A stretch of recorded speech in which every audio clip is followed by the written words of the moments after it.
亲爱的朋友们，欢迎来到微光夜读。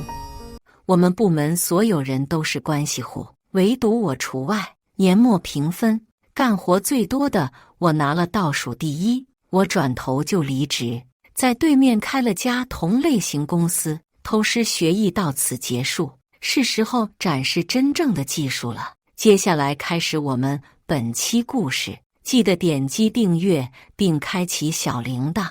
我们部门所有人都是关系户，唯独我除外。年末考核，干活最多的我拿了倒数第一，不仅1分钱奖金没有，还要倒扣工资。我气得去找老板理论，他却毫不在意。你们年轻人啊，就是太贪心。老板王旭喝了口茶，慢条斯理地说，甚至连头都懒得抬。不要总想着钱，要感激公司对你们的栽培。你在别的地方能成长这么快吗？我理都没理会这一大通破，而是趁机偷偷瞟了眼他的电脑屏幕。谁知那上面的数据更加令我触目惊心。我知道王旭这会儿多半在核对我们年末的绩效奖金，只是我怎么也想不到，哪怕只比我高1分的倒数第2名都能有足足1万块奖金。那些排名靠前的我来不及细看，但很显然越往上金额就越高。而这些人好吃懒做，每天最大的工作就是在工位上打开电脑，然后刷剧，偶尔心情好了，象征性的处理1、2份工作，之后马上就歇菜。这还是相对来说态度好点的，起码知道来公司蹭网。部门名单上的少数人，这么久了，我连面都没见过。可以说，我们部门全靠我那过剩的责任心撑着。分奖金的时候，我才看明白，这群人明摆着就是看我没背景好拿捏，把我当傻子使唤。我刚想说话，王旭注意到了我的眼神，啪的一声关上了电脑，对我怒目而视。看什么看？这也是你能看的东西。王旭冲我怒吼，奖金想都别想，你以为自己是谁？我有权对奖金分配提出质疑。我平静地说，接着拿出了厚厚一叠工作成果报告。我做出的成绩铁证如山。我刚还没开口说奖金的事，你急什么？难不成心虚啊？我不卑不亢的态度进一步刺激到了王旭，他脸涨得通红，眼看就要对我破口大骂，想用最恶劣的态度强行把我撵走。就在这时，一个浓妆艳抹的女人推门而入，那是老板娘萍萍，是我名义上的部门领导，当然她也属于名单上没怎么露过几次面的人员之一。一见到她，王旭立即转怒为喜，连火都不发了。萍萍扫视一圈，拿起桌上的资料，一本正经地翻看起来。我心里一动，以为事情会有转机，可最后只等来了他的阴阳怪气。哟，这不是倒数第一吗？还不服气啊？也就是我们家旭哥脾气好，居然容忍你这种人的存在。说这话时，一股浓烈刺鼻的香水味从他身上向我蔓延开来，熏得我头晕。实话告诉你吧，这是我们家族企业，你一外人，活自然全是你的。他不屑地瞥了我一眼，一副趾高气昂的模样。像你这种高学历低工资的，外面一抓一大把，我们分分钟再找个新的。还真以为像入职说的要重点培养你啊？他用鼻孔看着我，完全没把我当回事。王旭在旁边都快要笑出声，却还要故作严肃地强调，听见了没？识相就给我好好干，不爱干滚蛋。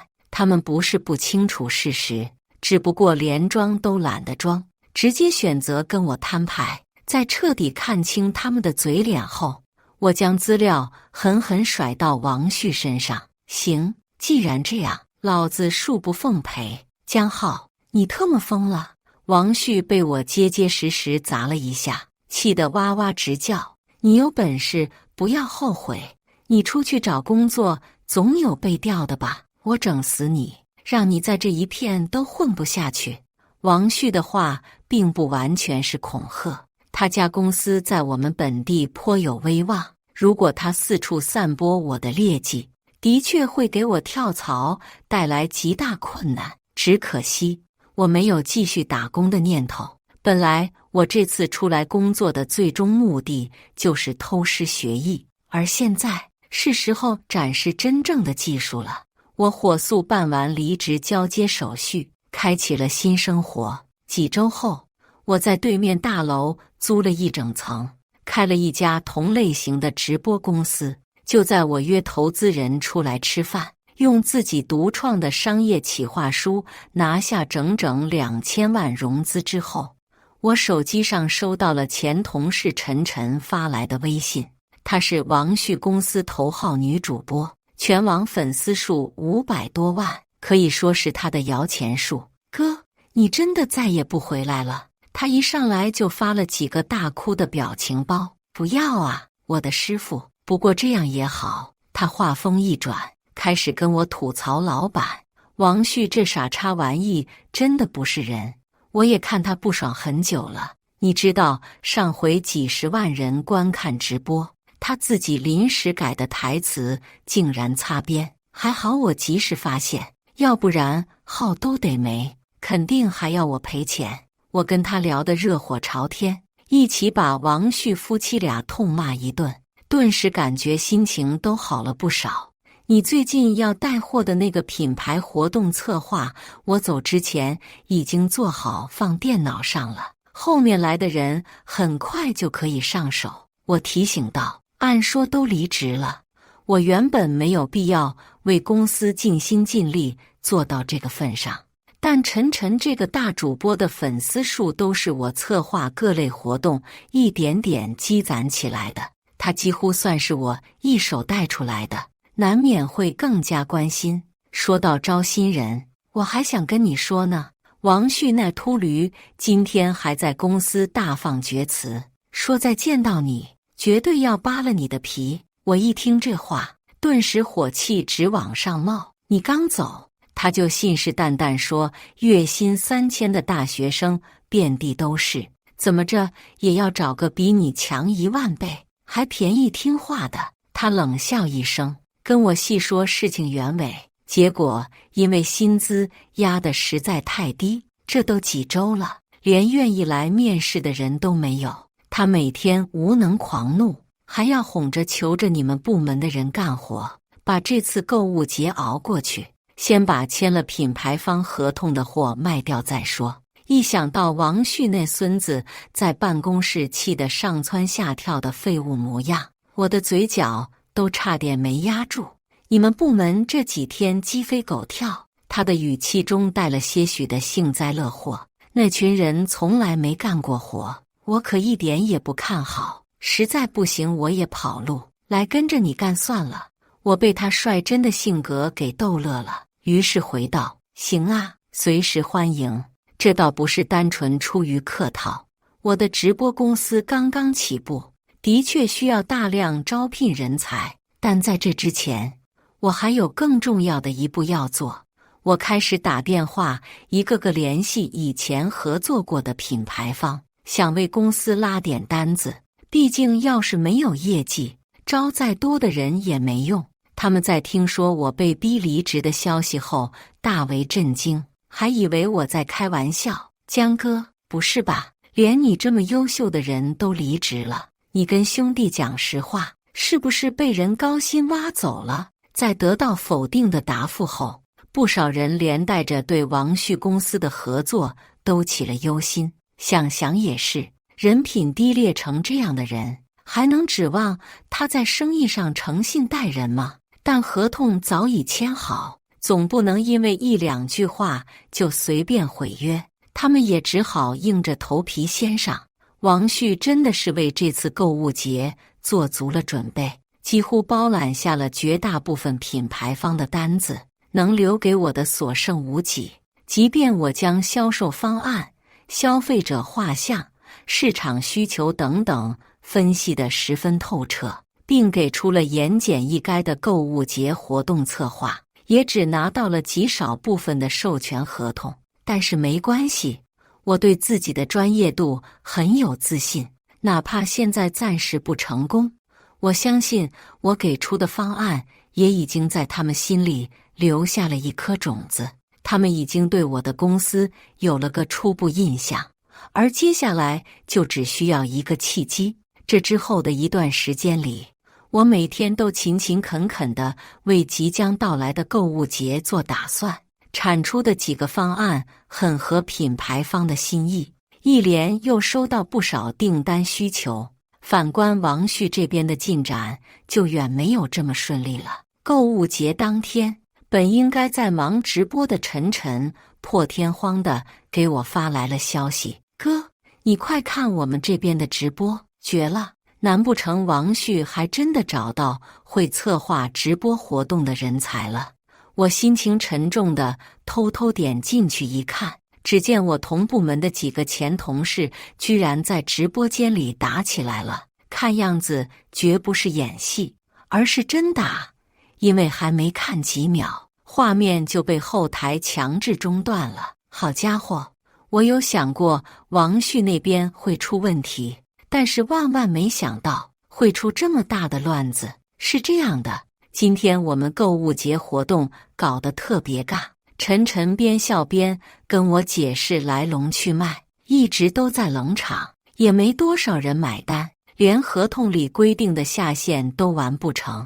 你部门那帮极品不想着怎么调整控场，反而是各种甩锅，最后竟然还当众打架。卧槽，多大点事闹成这样？果然，我那岗位的工作量正常分给这么多人做，都能把人逼疯啊！我啧舌道：等等，那他们没卖完的货要怎么办？正想跟你说这个好消息呢，因为是他们闹出这么大直播事故，所以算王旭这方违约。晨晨激动地打字飞快，品牌方一个个的现在都在申请解约。我专门打听了一下，他们好像想来找你的公司。他刚说完没多久，我的手机铃声就接二连三的响起，全是之前联系过的品牌方。看来我之前简短清晰的自我推销起到了不小的作用。早在王旭公司的时候，就一直是我全权负责对接各类带货活动。业内鲜有人能像我这样对各大品牌方特性了如指掌，想必大家也对这一点心知肚明。他们不仅把王旭没有卖出去的货物都授权给了我的公司，还额外跟我签订了上千万的长期供货合同。这么一来，我短时间内根本就不用担心公司收益问题，解决了我的燃眉之急。况且有了王旭这个扶不上墙的烂泥做对比，那些品牌方愈发认定了我就是个不可多得的人才，对我的态度也愈发尊敬。就在我们刚商量好签订合同的时间和地点后不久，一个陌生电话骤然打了进来。那人开口就是一句咆哮：我打你电话为什么一直占线？知不知道我很急的？是王旭故意换了个小号打过来，他这副理直气壮的样子让我一瞬间都有点懵。不知道的还以为我没离职呢，可他不知道，电话打不通是因为我刚刚正忙着跟品牌方们商量合同签订的事。他们承诺的条件相当优渥，是王旭做梦都不敢想的。你现在立刻回一趟公司，重新调整购物节活动策划，把场子热起来。他理所当然地对我发号施令：文件我微信发你，现在立刻就给我下载。还没等他说完，我就发现手机跟中毒一样弹窗弹个没完。这哪是逼我回去干活呀，分明就是事情办砸了，来找我这个替罪羊回去背锅。运气好的话，说不定还能让我试着解决点问题，想得倒挺美。我走之前就留了策划书，也做了交接，这都是有记录的。我淡定回答道：你们自己非要瞎搞，哪来的脸找我？姓姜的，你怎么跟老子说话的？王旭被我的态度气个半死，嘴里骂骂咧咧。你对工作就这么不负责任？我看你以后一辈子都别想找到工作，信不信只要我一句话，就能全行业封杀你？这时，老板娘萍萍也插了句嘴：算了，别和他多嘴，就这种自私自利的烂人，以后走到哪里都不会受人待见的。我都快被气笑了，这对夫妻俩还真是无耻到了极致。明明是他们在找我麻烦，倒说的好像我占了他们天大的便宜一样。我没有再跟他们继续纠缠，反手就挂断了电话。紧接着，所有新旧联系方式通通删除，拉黑一条龙。这下整个世界都清静了。只是我没有料到，我与他们俩的孽缘还远远没有到此结束。为了拓展业务，我带头操办了一场100人主播联合直播的活动，形式有点类似于某些综艺，以主播为代表，轮流分享讨论生活中遇见的奇葩八卦故事。等直播流量起来了，就可以顺带着卖货盈利。可因为公司规模不大，能请到的都是一些小主播，直播间氛围一直不温不火。就在某个主播抛出的梗没人能接上，马上就要冷场的关键时刻，陈晨冷不丁地闯入了活动现场。哥，我真的来投奔你了，公司把我账号都给回收了。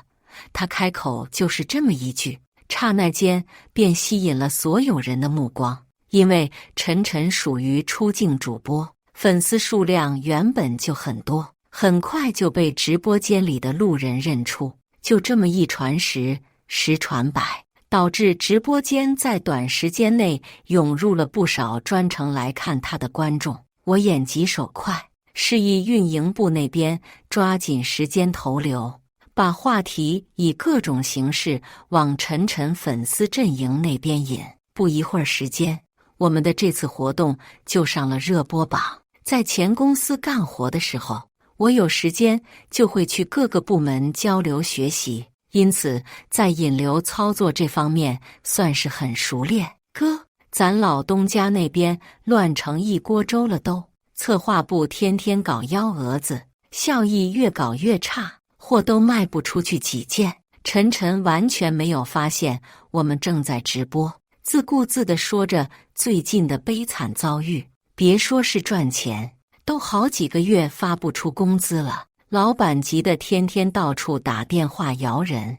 他这么一说，我倒是想起来了，最近是时不时就有未知号码打进来，但是我忙着办直播的事情，一个也没有接上。后来因为工作原因换了新号，也就忘了这回事。现在看来，那多半是走投无路的王旭夫妻俩想法设法的在联系我。那之后呢？你的号怎么都没了？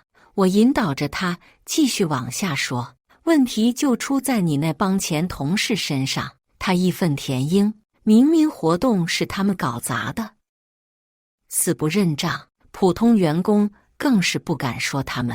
结果我就成了那个背锅的大冤种，把我开了不说，因为当时合同上写着旗下账号归属于公司，所以连号都给我收回去了。听完他所说的话，在场所有人都惊呆了，他们怎么也想不到，原来哪怕成为100万粉丝的大网红，也还是有可能被人像这样欺负。因为是同行业的，这些人更能感同身受，纷纷为陈晨的遭遇打抱不平。不是，这什么极品老板呢？都把好人逼成这样了，就是要我看这种破公司一辈子也发不了财，明天就得倒闭。这其中也有吃瓜的，对王旭公司的傻缺行径产生了极大的好奇，忙追问陈晨还有没有什么其他离谱的八卦。见到眼下气氛如此热烈，我心生一计，我主动加入讨论，以普通员工的身份说起了以前在公司遇见的各类奇葩小事。比如说什么上厕所需要提前给老板打报告申请啊，大夏天30多度开个空调还需要看他心情啊，一点小错动不动就亲切问候员工家人啊，等等诸如此类的事。不光是说，我还拉着晨晨一唱一和的现场演了起来。因为对王旭的德性过于了解，我只要几个动作，1、2句话就能把他的那股子见到皮痒的气质演得惟妙惟肖，而晨晨则是一会儿扮演嚣张跋扈的老板娘，一会儿本色出演被他们压榨到极致的打工人，跟我配合得非常默契。由于这种直播形式很新颖，同时又过于真实，没过多久就吸引了几10万网友前来凑热闹，就连现场的主播们也被我俩的样子逗得哈哈大笑。节目效果可以说是出奇的好。这一天下来，我们带货卖出的成交额竟远超王旭公司过去大半年的利润总额。在那之后，我重新给晨晨在其他平台申请了新账号。这一回，我发掘了他在讲故事方面的天赋，给他制定了全新的发展赛道。在我的带领下，他成功起号，短短几周的事情，不仅轻松达到原先的粉丝数量，甚至还翻了倍，成了我公司的第1个千万级别网红主播。千万级可不是一般的概念，不仅吸引了一大批品牌方求着赶着跟我们合作，还吸引了不少优质的大小主播前来就职。我公司的规模翻了几番，摇身一变成了王旭公司最大的竞争对家。很多原本打算签他们那边的新人主播，全都被我给一一纳入麾下，害他们损失了不少人才。正当我这边过得一天比一天更好的时候，王旭夫妻找上门了。那天我刚从公司大门出来，就被在一旁蹲点了很久的王旭一把拉到没人的角落里。他小心翼翼地向我递上一袋沉甸甸的东西，我一开始还以为是什么烟酒之类的，低头一看，才发现那里面都是叠得整整齐齐的红票子，保守估计得有小10万。那个100人直播的活动是你策划的吧？我看了，他还是头一回如此心平气和地跟我说话。我知道你节目里说的那个傻缺老板应该是我。我立刻警觉，下意识地后退了几步，以免这人发疯波及到我。可我怎么也没想到，王旭紧接着就哐哐扇了自己2耳光。你说得很对，我就是该骂。说完，他拼命让自己露出一个谄媚的笑容。我目瞪口呆，嘴巴都惊得差点没合上。按照王旭那睚眦必报的性格，明明知道自己被骂，居然还能拎着现金上门，可想而知公司经营状况是有多差。前段时间就已经发不出工资了，听说为了效益又新签了不少卖货合同，这要是完不成，怕不是裤衩子都要赔进去。难怪现在不顾一切地舔着个老脸来求我，之前都是误会一场。你能做出这种现象级的活动策划，说明能力还是很强的。你现在公司给你开多少钱？我出双倍，再加上这些，够了吧？王旭自以为开出了相当丰厚的条件，我没有理由不答应。我无语到了极点，原来他还不知道这公司就是我开的，以为只要他摆摆手，加点钱就可以把我重新挖回去，继续尽心尽力地帮他赚钱。再一看，就连老板娘也跟着一起来了，此刻正铁青着脸，一言不发地瞪着我这边。见我没有说话，王旭左顾右盼，然后把问题归结到了萍萍身上。他恨铁不成钢地跺了跺脚，凑近他耳边好说歹说地求了半天，似乎想让他也跟我道歉。僵持了小半天，萍萍终于向现实屈服，从牙缝里挤出一句对不起。他表情跟便秘了3天3夜一样，声音也小得像蚊子嗡嗡叫。然而下一秒，他们俩就被我不留情面的果断拒绝了。抱歉，像贵公司这种没有前途的地方，一点也不值得待。我直视着他们的眼睛，轻笑道：江浩，你给脸不要脸是吧？王旭一听我态度坚决，连忙把那袋钱死死抱进怀里，生怕我抢了一样。我看你小子是找打，你来呗。我伸手一指不远处亮着灯的保安亭，怎么的？现在穷到吃不起饭，就想去吃牢饭？王旭被我这话戳中痛点，但又拿我没办法，于是威胁道：别以为我不知道你们那破直播是靠什么噱头火的，我要找律师告你恶意诋毁我们公司形象，我要让你赔得倾家荡产。哦，那你快去吧。我嘲弄道，我那节目可是一点也没指名道姓说是你们公司，于情于理我都没有任何问题，我倒想看看你要怎么告。这话不假，晨晨虽是大主播，但在这些方面很谨慎，从来没有公开过背后公司的具体信息。我们那天在活动上也没有提及王旭夫妻，全都是用化名代替，甚至改掉了一些敏感细节。王旭被我说得哑口无言，抓耳挠腮地思索了几秒，最后猛地朝地上啐了一口，恶狠狠地对我说：你给我等着，老子迟早要你好看。老公，别因为这种小人气坏了身体。你听我说。婷婷像是想到了什么，忽然凑近王旭，在他耳边低语。不一会儿，王旭露出喜出望外的表情，大笑着看向我，那意思是在说我这回一定完蛋了。我没兴趣了解他们又在打什么小心思，转身就走。几天后我才察觉到他们的坏主意还真的起效了。那天之后，我发现自己被网暴了，是王旭把年末考评的事情发到网上实名举报我，点名我这个人就是因为能力不行才从公司离职的。他说我这个人平日里就爱玩忽职守，满嘴跑火车，而他们反而是对我百般照顾的好领导好老板，不曾想到头来惨遭背叛。现在我拿了对家公司的钱，就在直播节目上暗搓搓地抹黑前公司形象，他们甚至伪造了我拿钱办事的聊天记录，头像 P 的跟我的微信头像一模一样。老板这一招春秋笔法玩的那叫一个妙啊！虽然法律上没办法告我，但他可以从舆论上压死我，让我乃至我就职公司的形象都大受打击。而且放出的消息真假参半，很容易让不明真相的路人上当。他们的这条动态没多久就冲到了热搜第一，不少舆论都偏向他们那边。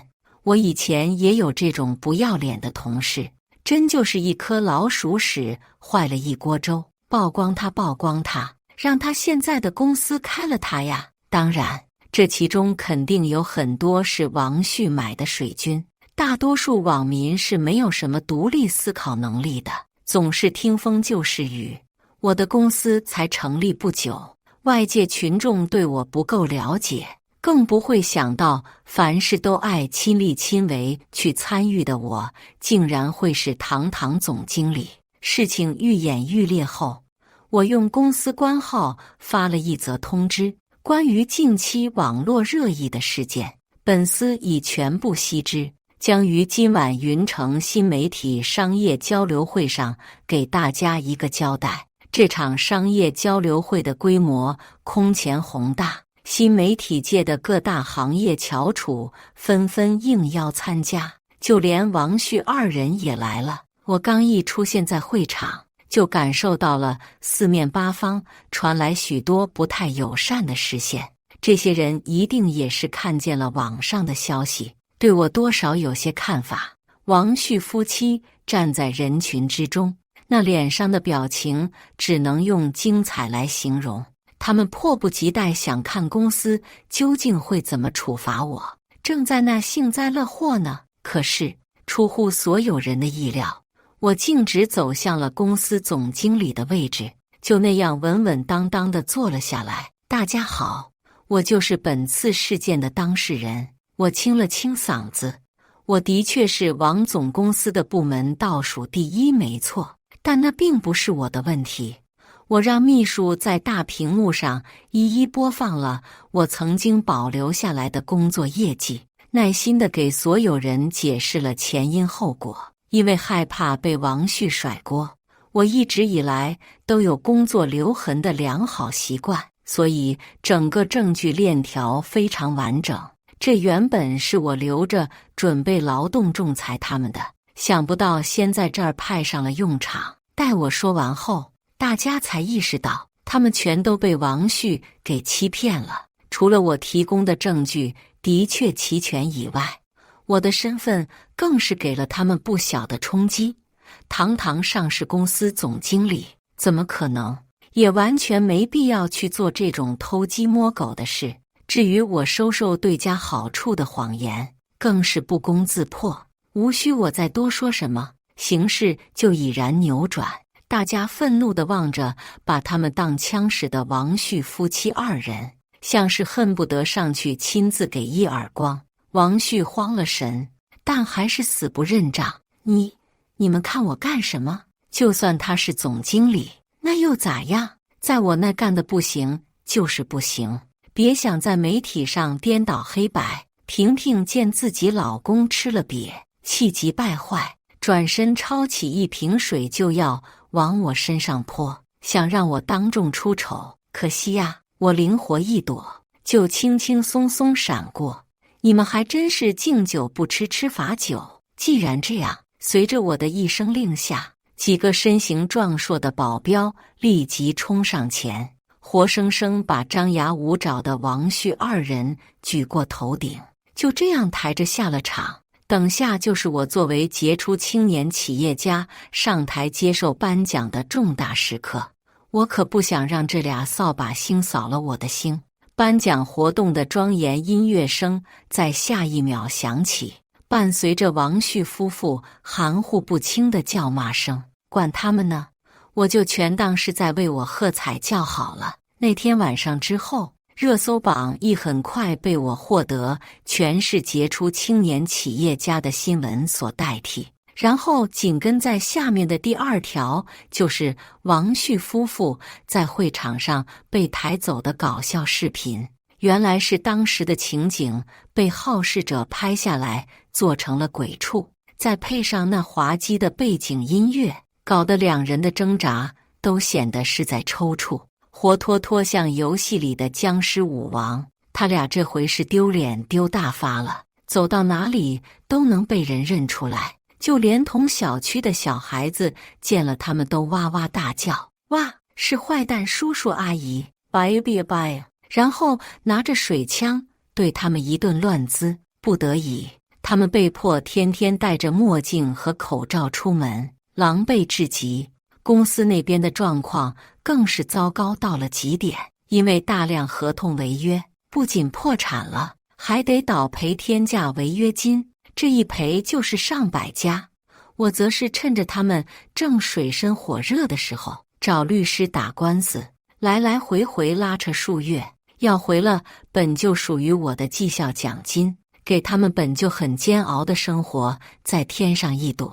更扎心的是，那些他们捧着供着的亲戚关系户，一见到他们如今沦落到这个地步，全部连夜卷铺盖跑路，没有一个人念及旧情，甚至不少人在走之前还从老板这儿狠狠坑了一笔赔偿金，这才拍拍屁股满意离开。这些王旭夫妻平日里处处维护的关系户，到头来却成了压垮骆驼的最后一根稻草。王旭和萍萍因为这个事大吵一架，最后动了手，打得头破血流，双双进去蹲了几天，一出来这俩就登记办理了离婚。好好的一个家，一夜之间变得支离破碎。而我这边则是恰恰相反。在我的运筹帷幄下，公司经营状况一天比一天好。早先租下的一层楼已经容纳不下日渐壮大的员工队伍了。于是我在附近租了整整一栋办公楼，作为新建分公司的办公地点。然而，就在开业那天，王旭却来了。开业当天，行政主管当众嚷嚷着驱赶一个正在不远处捡垃圾的老头：“喂，能不能走远点？没看见我们这儿在搞开业典礼吗？不要搞得我们老总不高兴了。”我有些于心不忍，上前拦下了他，刚想开口劝导几句，可这一靠近，我才发现那张饱经风霜的老脸竟是王旭。他公司倒闭不过才半年，就衰老成了这样，要不是亲眼所见，就算是打死他，我也不会相信。我放开了行政主管的胳膊，上前轻蔑地俯视着王旭，开了口：“好久不见啊，王老板。我记得某些人当初不是还信誓旦旦想整死我吗？”王旭惊恐地望了我一眼，见了鬼似的疯狂想逃，结果一个趔趄重重摔倒在地。他努力撑着身子爬起来，踉踉跄跄地拖着瘸腿渐渐躲远。从那之后，我再也没在这座城市见过他。往好处想想，也许是死了。感谢大家的观看，本期故事精彩吗？欢迎大家在下方评论区吐槽。如果你喜欢这类故事，记得点击订阅微光夜读，并分享给更多的人，这会对我帮助很大。再次感谢大家的观看。